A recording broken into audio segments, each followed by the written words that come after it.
ನಮಸ್ಕಾರ, ನೀವು ನೋಡ್ತಾ ಇದ್ದೀರಾ ನ್ಯೂಸ್ ಫಸ್ಟ್ ಲೈವ್. ನಾನು ಸಬಾ ಹಕೀಂ. ಪ್ರಮುಖ ಸುದ್ದಿಗಳನ್ನು ನೋಡೋಣ. ಮೊದಲಿಗೆ ಹೆಡ್ಲೈನ್ಸ್.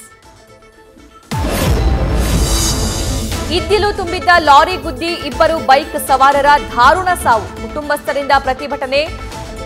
ಸಿಕ್ಕ ವಾಹನಗಳಿಗೆಲ್ಲ ಬೆಂಕಿ ಹಚ್ಚಿದ ಸ್ಥಳೀಯರು. ಮಧ್ಯಪ್ರದೇಶದ ಸಿಂಗ್ರೌಲಿಯಲ್ಲಿ ಘಟನೆ.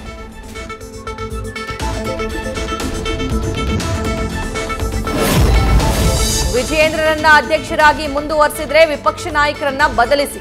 ವಿಧಾನಸಭೆ ಪರಿಷತ್ ಎರಡೂ ಕಡೆ ವಿಪಕ್ಷ ನಾಯಕರ ಬದಲಿಸಿ ಅನ್ನೋ ಒತ್ತಡ. ಅಶೋಕ್ ಚಲವಾದಿ ನಾರಾಯಣಸ್ವಾಮಿ ಬದಲಿಸೋ ಒತ್ತಡದಿಂದ ಹೈಕಮಾಂಡ್ಗೆ ಹೊಸ ಟೆನ್ಷನ್. ಮತ್ತೆ ರಾಜ್ಯದ ಗೃಹಿಣಿಯರಿಗೆ ಸಿಗ್ತಾ ಇಲ್ಲ ಗೃಹಲಕ್ಷ್ಮಿ. ಕಳೆದ 3 ತಿಂಗಳಿಂದ ಬ್ಯಾಂಕ್ಗಳಿಗೆ ಅಲೆದು ಸುಸ್ತಾದ ಮಹಿಳೆಯರು. ಇದನ್ನೇ ಸರ್ಕಾರದ ವೃದ್ಧಾಸ್ತ್ರವಾಗಿಸಿಕೊಂಡು ಸಮರಕ್ಕೆ ಸನ್ನದ್ಧವಾಗಿದೆ ಜೆಡಿಎಸ್.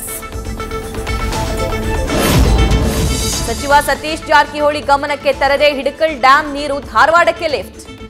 ತಹಶೀಲ್ದಾರ್ರಿಂದ ಗುತ್ತಿಗೆದಾರರಿಗೆ ನೋಟಿಸ್. ಡಿಸಿಎಂ ಡಿಕೆ ಶಿವಕುಮಾರ್ಗೆ ಸೈಲೆಂಟ್ ಆಗಿ ಟಕ್ಕರ್ ಕೊಟ್ಟ ಸಾಹುಕಾರ್.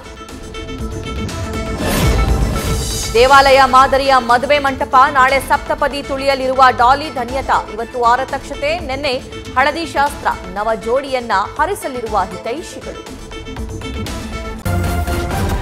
ನ್ಯೂಸ್ ಫಸ್ಟ್ ನಿರ್ಭೀತಿಯಿಂದ ನಿಮ್ಮ ಪರವಾಗಿ.